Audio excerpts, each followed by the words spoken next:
It's constant, it's inescapable, it's hard to get away from. You know, your general whistles, cat calls, tss, tss, hey, you know, that kind of stuff.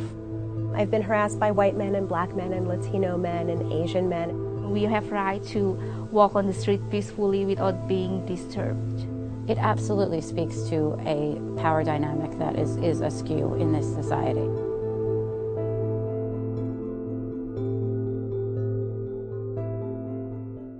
I want a diamond ring, I want some bracelets and everything.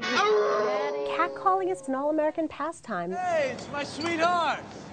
You're looking good, baby. Good enough to eat. I remember songs from the 50s and 60s that I've seen archived, you know, standing on the corner, watching all the girls go by. The girl can't help it. The girl can't help it. She was born. Street harassment is about ownership. It's about the idea that women's bodies and very presence in public space is not for us. Because what are we there for if not to shake that ass, baby? Shake it, honey. Yeah! And I often think men aren't aware of how different it is for women to walk down the streets.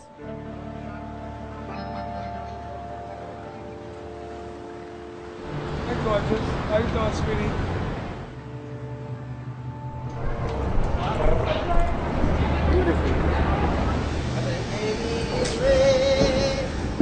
Hey, what's that? I know the way I dress is kind of provocative, but it doesn't mean that I should have to deal with it. Do I think women should be judged or harassed based on what they wear? Absolutely not. To me, that's a slippery slope that leads to the argument that girls who wear short skirts are asking for it. I really admire the women that respond back on the street. Go to hell. I think it's a taking back of the power in the moment. I wish more girls would come out of their shell and just tell somebody to shut the fuck up. Just do it, you'll feel way better. Street harassment is almost like a gateway drug to other more serious forms of violence. The idea that women don't control their own bodies on the street is so connected to the culture that allows women to be sexually assaulted. I've lived in Washington, D.C. now for 10 years, and I've been assaulted 3 times. My name is Jennifer Corey. In 2009, I was crowned Miss District of Columbia. I went on to compete in the Miss America pageant in Las Vegas, finishing in the top 10. My platform became street harassment to fight against sexual harassment of women in public places. Really just trying to make the streets of Washington, D.C. safer. I was assaulted last year on the Metro coming back from work. I got on the Metro, and just as the doors were closing, a man came up behind me and shoved me into the car. And the doors closed behind him, so now I was stuck in the car, couldn't move, I couldn't really turn, I couldn't see anybody. And slowly I started to feel something touching me from behind. I could still feel the pressure more and more building into pushing into behind me.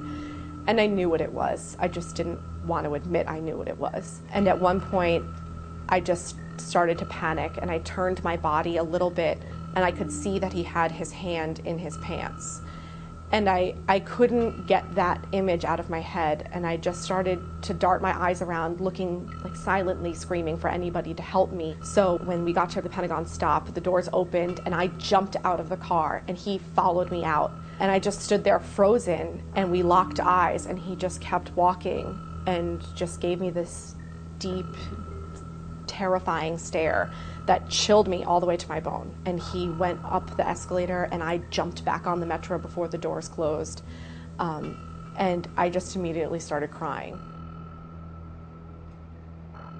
All I was thinking was, like, I should have known what to do. This is what I do. This is what I advocate for. This is what I tell women all the time about what to do in these situations, and I had no idea what to do. Just because you live in a big city and you're riding public transportation doesn't mean that it's okay for somebody to touch you. It's not just part of living in a city. It's wrong and it's illegal. This guy just straight up grabbed my ass. He pushes me against the wall and he grabs my breast. The next thing I know, I feel a hand up my skirt. I pushed him away. I said, "What the hell do you think you're doing?" I pushed him away from me with all my force. And he looks at me, he stares at me in the eye with this smirk. And he looked at me and he smirked at me. And he just sort of smiled smugly and walked away. And I think that most women who've been assaulted know this look, which is the I'm getting off on you being uncomfortable. Basically like, I just did that to you and I can, and there's nothing you can do about it. Since this incident happened on the Metro, I honestly have not taken the Metro to that station. I find myself getting a lot more anxious on the Metro, being much more aware of my surroundings, and it's almost sad that I feel that burden, that the burden's on me to protect myself. It's just very unfortunate that me and so many other women have to go through their lives like that every single day.